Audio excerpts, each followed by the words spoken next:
सभी पुण्य आत्माओं, आप सभी परमपिता परमात्मा के मुख्य नाम का उच्चारण कर लेंगे।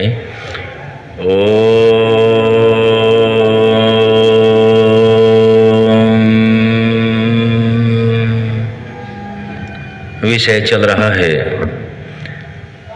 आर्य समाज महर्षि दयानंद सरस्वती जी की अद्भुत मानव मात्र के लिए देन, और इसमें सबसे अद्भुत संध्या का प्रकरण नित्य कर्म बताया, जिसको हम समझने समझाने का प्रयास कर रहे हैं।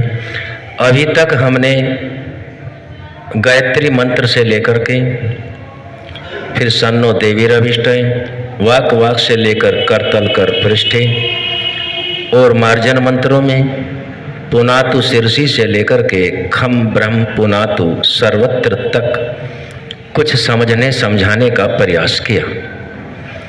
अब इन्हीं प्रकरणों को अपने मन और बुद्धि से कार्य लेते हुए प्रश्नोत्तर का विषय रखा जाता है। हम कितना इसको समझ के आगे बढ़ पाए हैं। तो आज का विषय है गायत्री मंत्र से लेकर के और खम ब्रह्म पुनातु सर्वत्र तक के विषय में हमें जैसा ज्ञान प्राप्त हुआ उसको हम समझते हैं। सभी जानते हैं वाक, वाक का अर्थ है वाणी। फिर आए प्राण का अर्थ है, प्राणों को प्राप्त करने वाली शक्तियों का नाम प्राण है।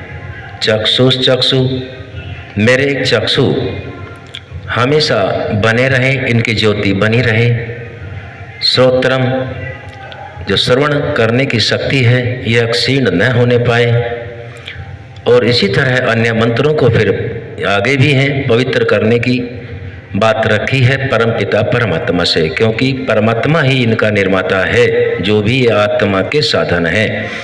और उसी परमात्मा से जो सर्वरक्षक है, सर्वव्यापक है, उसी से हमने पवित्रीकरण की अपनी प्रार्थना को किया है। अब हम प्रश्न ये रख लेते हैं, जितना हमने शरीर के इन साधनों का मंत्रों से उच्चारण किया, ऋषि दयानंद के दिए हुए निर्देश के अनुसार किया, इसको हम क्यों करते हैं? डॉक्टर संजय जी बताएं, इनका मुख्य उद्देश्य क्या है? यहाँ तक जो हमने प्रश्न उत्तर किए हैं, मुख्य उद्देश्य क्या है?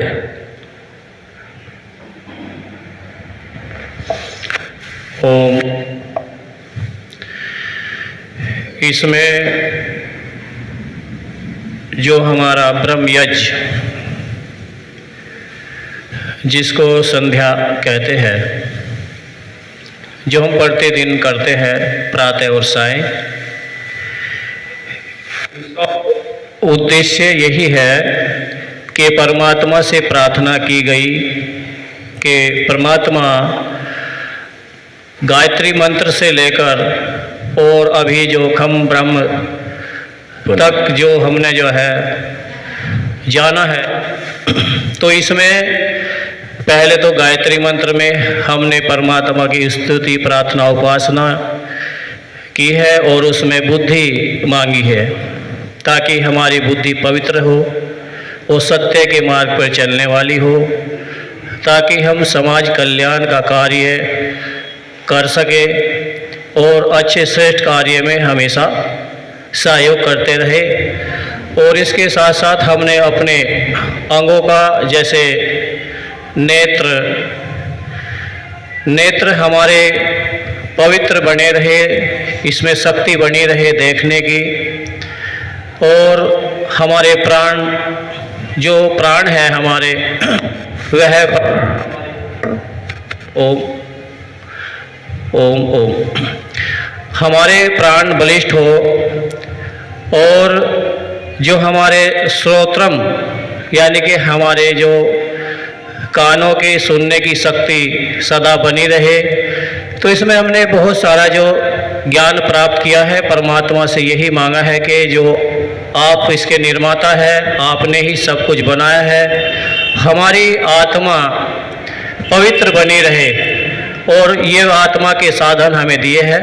ये सभी साधन हमारे सदा बने रहे, 100 वर्ष तक और उससे भी अधिक तक बने रहे, हम सुनते रहे, देखते रहे और श्रेष्ठ कार्य करते रहे। ओ संजय आर्य जी धन्यवाद। और कोई बताना चाहें?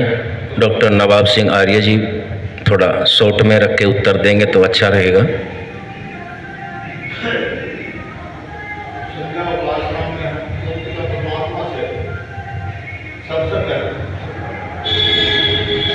सबसे पहले अपने लिए, अपने शरीर को निरोग रखते हुए हम परमात्मा से प्रार्थना करते हैं कि हे परमात्मा, मेरे शरीर के सभी अंग 100 वर्षों से भी अधिक सुचारू रूप से कार्य करते रहें और ताकि मैं अपना, अपने परिवार और समाज का कल्याण कर सकूं। और कोई बताना चाहेंगे? इसको समझने का प्रयास करते हैं। रख दो। हम सभी प्रतिदिन संध्या करते हैं। उद्देश्य क्या है संध्या करने का? मंत्र पाठ कर लेना ही उद्देश्य केवल नहीं है। उद्देश्य के पीछे ऋषियों ने अनेक प्रकार से हमें समझाया। हमारे पास यानी कि हम सभी आत्माओं के पास परमात्मा के दिए हुए अनंत सामर्थ्य से युक्त जो शरीर है, ये हम सभी आत्माओं के साधन हैं। अब हमें यहाँ थोड़ा सा दिमाग लगाना है, बुद्धि को लगाना है। गायत्री मंत्र जो प्रथम बोला, हर मंत्र में उसका प्रयोग करना है कि जितना भी हम प्रयोग कर रहे हैं इनके कार्य क्या हैं, जितने ये साधन हैं, और ये कार्य साधन किसके लिए कर रहे हैं। बहुत सूक्ष्म विषय संध्या में यहाँ तक का सारे में ही आगे भी छुपा हुआ है, उस रहस्य को हम समझ लें। आत्मा निसंग है, निर्लेप है, ये सिद्धांत है। आत्मा निर्लेप है, निसंग है, इस पे कोई प्रभाव पड़ता नहीं है। फिर होता क्या है? जैसा ऋषियों ने समझाया, कपिल ऋषि ने समझाया सांख्य दर्शन में, तो प्रभाव ये है कि गुड़हल का एक फूल है, उसको स्फटिक मणि नाम दिया, शीशे के सामने रखें तो शीशा गुलाबी रंग दिखा देगा, और यदि हरे रंग का रखेंगे तो वह शीशा हरा रंग दिखा देगा, जबकि शीशे में कोई परिवर्तन नहीं है। ठीक यहीं से हमें समझने का प्रयास करना है। किस प्रकार से करें प्रयास? प्रयास इस प्रकार से करना है कि ये जो मेरे शरीर के अंग हैं, ये अंग मुझ आत्मा को अनुभूति कराते हैं। अनुभूति हमारे ऐश्वर्यों की भी कराते हैं, प्रकृति की भी कराते हैं, और व्यसनों की भी कराते हैं, वासनाओं की भी कराते हैं, पुण्य कर्मों की भी कराते हैं। और इन सभी इंद्रियों के द्वारा, कर्णों के द्वारा अनुभूति मन के माध्यम से पहुंचती है। किसके माध्यम से पहुंचती है? मन के। मन के माध्यम से अनुभूति, मन की आज्ञा से अनुभूति, और वही मन इंद्रियों को भी आदेश देता है, और उसी मन के आधार से आत्मा तक बुद्धि के माध्यम से वह ज्ञान पहुंचता है। तो आत्मा वैसा ही देखेगा। अब हमारा मुख्य उद्देश्य यही होना चाहिए, जिसको हम बड़ी सूक्ष्मता से समझना है, क्योंकि ऋषि बड़े साधारण शब्द होते हैं और भाव बहुत गंभीर होते हैं। जैसे आत्मा अजर अमर अविनाशी है, निसंग है, निर्लेप है। हम अधिकतर भौतिकता में जीते हैं और भौतिक साधनों का प्रयोग करते हैं। आध्यात्मिकता से अधिकतर हटे रहते हैं जो गृहस्थी लोग होते हैं, और भी हटे रहते हैं, पर्यावरण जीते हैं। तो ये सभी करण मन बुद्धि के माध्यम से आत्मा को उसी का दर्शन कराते रहते हैं, और आत्मा वैसा ही दिखा देता है, अनुभूति तो करता है। कभी कभी अधिकतर होता है, कभी कभी नहीं। भौतिक साधनों में यही हमारे साधन सुख दर्शा देते हैं। तो आत्मा उसमें सुख की अनुभूति करने लगता है। यदि उसी को हम आध्यात्म की ओर ले जाएं तो वहाँ से हमें निर्णय यह समझना होता है कि हम अपने मन और बुद्धि को ये अच्छी तरीके से रटवा दें। देखो कितना बारीक विषय आएगा।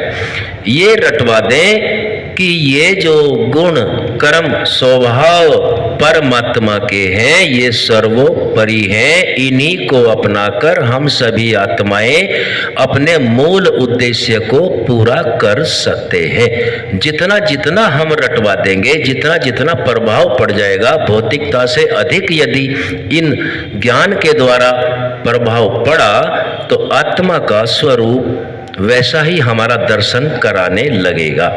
तो मुख्य उद्देश्य समझ में आया। और ये क्यों करना है?